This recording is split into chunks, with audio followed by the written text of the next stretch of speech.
Bismillahirrahmanirrahim. Assalamualaikum warahmatullahi wabarakatuh. Kami dari kelompok 2 ingin mempresentasikan hasil kerja kelompok kami, yaitu tata letak fasilitas. Adapun anggota kelompok kami yaitu saya atas nama Adel Ferebi, yang kedua Muhammad Harmando Amhar, yang ketiga Andrea Anastasia, yang keempat Febrian, dan yang kelima Jennifer Alven. Mungkin langsung saja kita berlanjut pada materi. Yang pertama itu pada modul 3, yaitu perancangan tata letak lantai produksi dan perhitungan material holding. Kita masuk pada materi, yaitu latar belakang. Sistem material holding yang kurang terancang dapat menyebabkan jarak perpindahan material menjadi panjang dan ongkos material holding OMH meningkat. Pada UMKM Pak Haji, pemindahan material masih didominasi oleh tenaga manusia tanpa bantuan alat material holding yang memadai. Berikut saya serahkan kepada saudari saya Andi Repa Anastasia, dan kepadanya dipersilakan. Baik, perhitungan luas gudang bahan baku dilakukan menggunakan model tumpukan karena bahan baku disimpan dengan cara ditumpuk ke atas untuk menghemat ruang. Bahan baku yang dihitung meliputi kedelai, tepung, kanji, ragi, air, dan daun pisang. Dalam perhitungan ini diperhatikan ukuran kemasan, kapasitas bahan baku, kebutuhan bahan per minggu, tinggi tumpukan maksimum, serta always sebesar 20% untuk memberikan ruang gerak dan keamanan penyimpanan. Hasil perhitungan menunjukkan bahwa total luas gudang bahan baku yang dibutuhkan adalah 2,3 meter, sehingga gudang tidak mengalami penumpukan berlebihan dan aliran bahan baku tetap lancar, seperti pada tabel berikut. Lanjut. Perhitungan luas lantai produksi bertujuan untuk menentukan area yang dibutuhkan oleh setiap mesin dan aktivitas kerja. Luas lantai dihitung dengan menjumlahkan luas mesin, luas area material, dan luas area kerja operator. Kemudian ditambahkan always sebesar 20%. Perhitungan ini dilakukan pada setiap stasiun kerja, yaitu meja kerja 1, perebusan, meja kerja 2, perendaman, mesin penggiling, meja kerja 3, penjemuran dan pengemasan, serta meja kerja 4, fermentasi. Dengan perhitungan ini, tata letak produksi dapat dirancang lebih aman, nyaman, dan efisien. Dapat dilihat pada tabel berikut.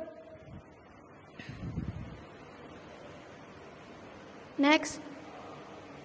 Nah, perhitungan luas gudang barang jadi dilakukan untuk menentukan kebutuhan ruang penyimpanan produk tempe yang telah dikemas sebelum didistribusikan. Produk disimpan menggunakan sistem tumpukan dengan memperhatikan ukuran kemasan, jumlah produksi mingguan. Tinggi tumpukan maksimum dengan always sebesar 20%.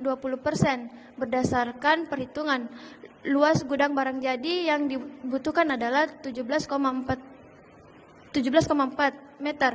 Luas ini dinilai cukup untuk menjaga kerapian penyimpanan, memudahkan proses pengambilan produk, serta menjaga sirkulasi udara agar kualitas tempe tetap terjaga. Next. Dapat dilihat pada tabel perhitungan luas gudang barang jadi. Next.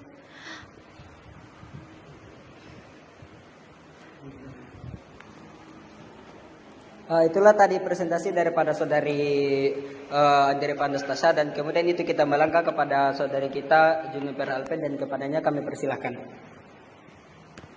Baik, terima kasih atas kesempatan yang diberikan.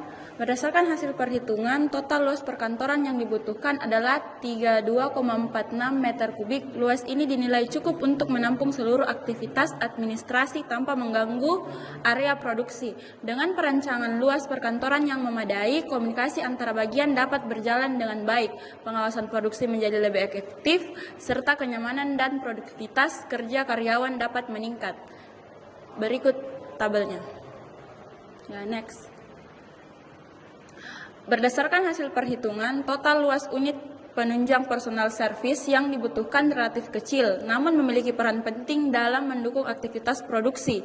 Dengan adanya fasilitas penunjang yang memadai, diharapkan kenyamanan kerja meningkat, lingkungan produksi tetap higienis, serta aktivitas operasional UKM Tempe Pak Haji dapat berjalan dengan lebih aman dan efisien. Berdasarkan hasil perhitungan, luas toilet sama dengan 3 meter, luas tempat sampah 0,09 meter, total luas unit penunjang 3,09 meter.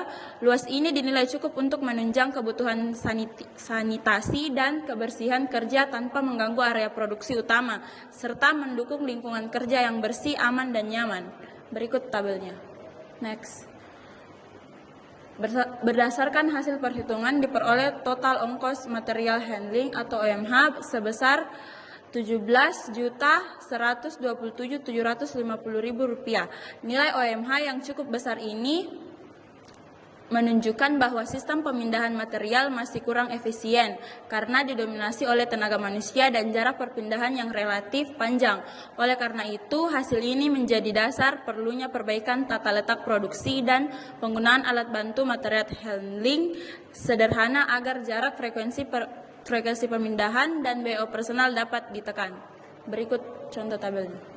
Next. Selanjutnya. Itulah tadi materi yang dibawakan oleh saudari kita Jennifer Alpen, dan untuk modul keempat itu saya persilahkan kepada saudara Harmando dan kepadanya saya persilahkan. Saya akan menjelaskan untuk materi modul 4, yaitu perencanaan detail lantai produksi dan penentuan tingkat hubungan departemen pelayanan, tingkat hubungan departemen, dan layout. Next. Adapun latar belakangnya, yaitu hubungan kedekatan antara departemen dalam suatu fasilitas produksi sangat berpengaruh terhadap efisiensi aliran material dan biaya operasional. Tanpa analisis, hubungan antar departemen, tata letak yang dihasilkan berpotensi menimbulkan jarak perpindahan yang panjang dan ketidakefisiensian proses. Oleh karena itu diperlukan analisis FTC, inflow dan outflow untuk menentukan tingkat hubungan antar departemen sebagai dasar perancangan layout fasilitas yang optimal. Next. Berdasarkan FTC, terlihat bahwa perpindahan material paling sering terjadi pada tahap awal proses produksi, yaitu dari gudang bahan baku menuju proses perebusan dan perendaman. Seluruh perpindahan material masih dilakukan menggunakan tenaga manusia, sehingga jarak dan frekuensi perpindahan sangat berpengaruh terhadap waktu dan ongkos material handling. Hasil FTC ini menjadi dasar untuk mengevaluasi efisiensi tata letak fasilitas yang digunakan. Selanjutnya. Adapun gambar dari form to chart inflow dapat dilihat sebagai berikut. Next. Selanjutnya form to chart outflow dapat dilihat sebagai berikut. Baik, saya akan menjelaskan tentang ARC. ARC yaitu Activity Relations Chart, adalah salah satu teknik analisis yang digunakan dalam perencanaan tata letak fasilitas untuk mengidentifikasi dan menilai tingkat keterkaitan serta kebutuhan kedekatan antar berbagai aktivitas, departemen, atau stasiun kerja dalam suatu sistem produksi. ARC menggambarkan hubungan terdekat menggunakan simbol atau kode huruf, yaitu A, sangat harus berdekatan, E, sangat penting, I, penting, O, biasa, U, tidak penting, dan X, tidak diinginkan. Kode-kode ini menunjukkan tingkat kepentingan penempatan suatu aktivitas terhadap aktivitas lainnya. Next. Adapun gambar dari ARC dapat dilihat sebagai berikutnya. Selanjutnya, untuk hubungan kedekatan worksheet-nya yaitu sebagai berikut. Selanjutnya, oke, sekian dari saya. Baik, itulah tadi penjelasan daripada saudara Harmando, dan untuk materi selanjutnya kita akan menjelaskan materi blueprint yang akan dibawakan oleh saudara Febrian, dan kepadanya dipersilakan. Terima kasih atas kesempatan yang telah diberikan. Pada materi blueprint atau block layout overview with computerized planning using logic and algorithms adalah suatu metode perancangan tata letak fasilitas produksi yang dikembangkan oleh Donaghy dan Pire pada tahun 1990 sampai 1991.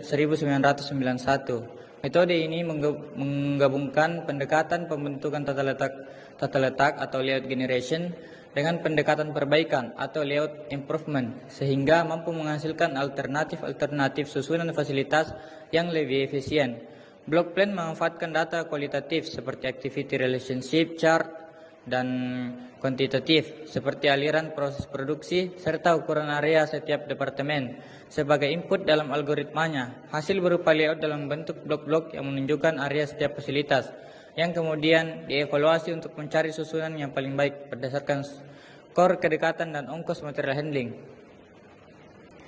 Activity Relationship Diagram merupakan alat analisis visual yang digunakan untuk mempresentasikan keterkaitan antara aktivitas departemen atau fasilitas dalam suatu area produksi dengan mengacu pada hasil analisis hubungan yang telah ditentukan melalui Activity Relationship Chart. Next. Berikut gambar dari Activity Relationship Diagram. Next. Bisa kembali dulu. Area Allocation Diagram atau AAD merupakan tahapan lanjutan dari Activity Relationship Chart, di mana pada ARC telah ditetapkan kepentingan hubungan antar aktivitas. Berdasarkan hasil tersebut dapat diketahui aktivitas-aktivitas yang harus ditempatkan berdekatan maupun yang sebaiknya dipisahkan.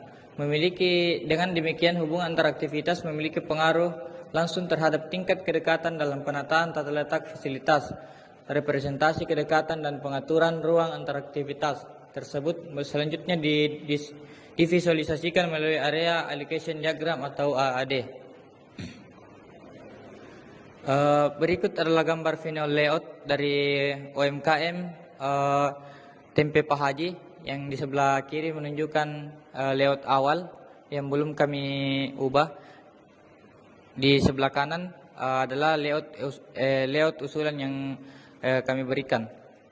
Final layout merupakan tahap akhir dalam proses perancangan tata letak, di mana seluruh elemen komponen dan fasilitas yang telah direncanakan pada tahap sebelumnya disusun secara tetap dan menyeluruh, sehingga membentuk tata letak yang siap untuk diterapkan dalam kegiatan operasional atau produksi. Tahap ini mempresentasikan rancangan akhir yang menampilkan pengaturan elemen secara detail sesuai dengan tujuan perancangan, kebutuhan operasional, serta standar yang telah ditetapkan. Baik, sekian dari saya kembalikan. Itulah tadi materi-materi yang dibawakan oleh anggota kelompok kami. Kemudian itu saya membacakan sedikit kesimpulan. Perencanaan tata letak lantai produk dan pemilihan layout terbaik mampu mengurangi jarak perpindahan material, menekan ongkos material handling